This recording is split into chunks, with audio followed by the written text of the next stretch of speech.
Magandang Saturday morning sa lahat po ng ating mga suking kapamilya. Ami Perez po ang inyong negosyo diva at kasama natin ang aking partner na nagbabalik sa ang kagaling. Partner, ako ay nanggaling sa Boracay. Nagbakasyon ako ng 3 araw. Bago tayo mag-summers, inuna ko na.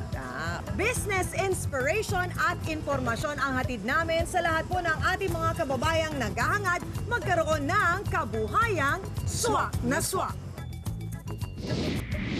Ngayong umaga, dating empleyado sa advertising agency, going solo na ngayon.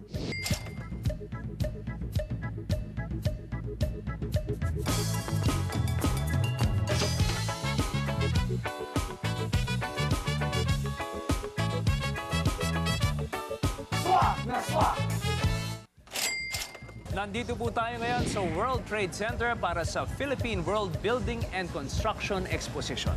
Partner, alam mo mga suki, simulan po natin ang ating unang kwento ngayong umaga. Ito talagang laman siya ng kalye at kung ano-ano ng trabaho ang kanyang pinasok at kung ano-ano na rin mga pagbebenta ang ginawa niya para lang mapaaral niya ang sarili niya. Pero partner, ang balita ko, sa kalye niya natutunan at hindi sa classroom ang mga discarding ginagamit niya para makapagtayo ng mga negosyo na may kinalaman sa advertising.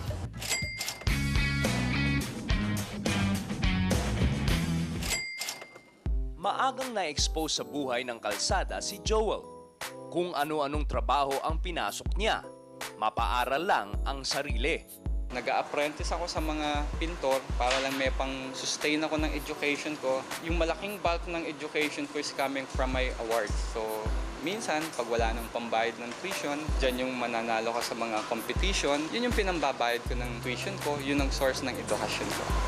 Nagbunga ang pagiging hardworking student ni Joel. Nakatapos siya ng fine arts at agad nakapagtrabaho bilang graphics artist sa isang ad agency. Galing ako ng Ad Formatics. It's a medium between medium and big agency. And then after that, nag-basic ako.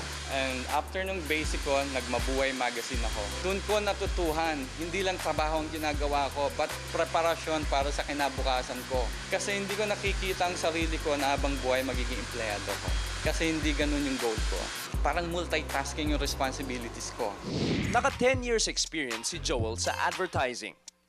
3 ahensya ang kanyang napagtrabahuan. Lumaki ang kanyang network sa industriya from clients to friends. Tansya ni Joel, kaya na niyang mag-solo. Gamit ang natitirang 15,000 pesos, nag-resign siya sa corporate world at iniwan niya ang kanyang comfort zone. Sinubukan niyang mag-freelance at dito niya itinodo ang kanyang galing sa graphic designing. Nag-start ako ng mag-isa lang ako. So ako yung art director, ako yung account manager, ako yung production, ako yung messenger. Swerte siya at malalaking corporate accounts ang kanyang nakuha. Nandyan ang International Makers of Jeans, meron ding Pinoy International Apparel Brand, mga food businesses at iba pa. Ang kanilang mga layout designs ay makikitang nakabandera sa mga naglalakihang billboards na nagkalat sa EDSA. At dahil lumolobo na ang demand ng kanyang mga kliyente, dito niya naisip na mag-hire ng creative staff at itayo ang kumpanya na tinatawag niyang Dega Designs. Siguro hindi mo makukuha at hindi ka tatagal sa malalaking kumpanya kung hindi mo kayang ibigay yung quality.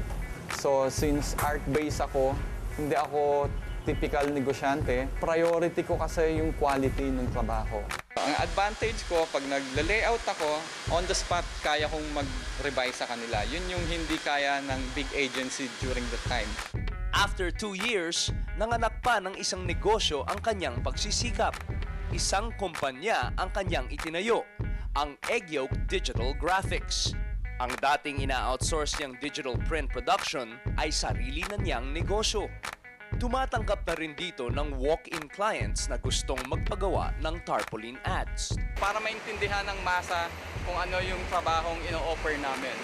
So, plus may other services pa kami. Ang advantage namin, we print while wait.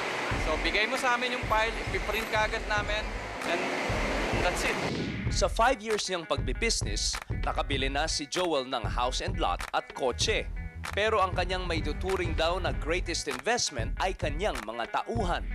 lahat ng benepisyo na kailangan, ibinibigay ko. Hindi ko kayang kumain, hindi ko kayang mabuhay ng maayos kung makikita kong yung mga tao ko ay hindi nabibigyan ng tamang benepisyo. Wise investor talaga itong si Joel. Isa pang business opportunity ang kanyang nakita sa pagbebenta ng tarpaulin materials at printing machine. Mas mura daw kasi ang kanyang presyo kumpara sa mga iba dahil direct supplier daw ang kanyang contact sa China. Pwede kaming tumulong kung gusto nila mag-set up ng isang negosyo na katulad ng negosyo namin. So napakadali lang magsimula ng ganitong negosyo. Kailangan mo lang ng konting puhunan at malaking determinasyon. Kitam, ang pagiging street smart lang ang pinaiiral ni Joel sa lahat ng kanyang diskarte sa negosyo.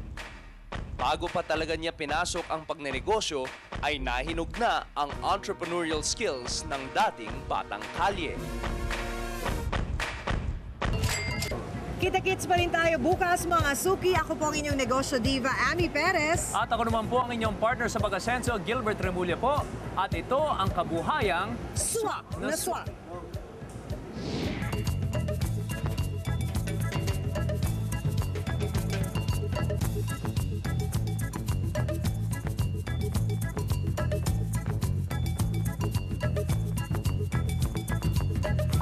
At business inspiration. Dito ako direct. Okay yan, partner ha. At meron, sorry direct. maraming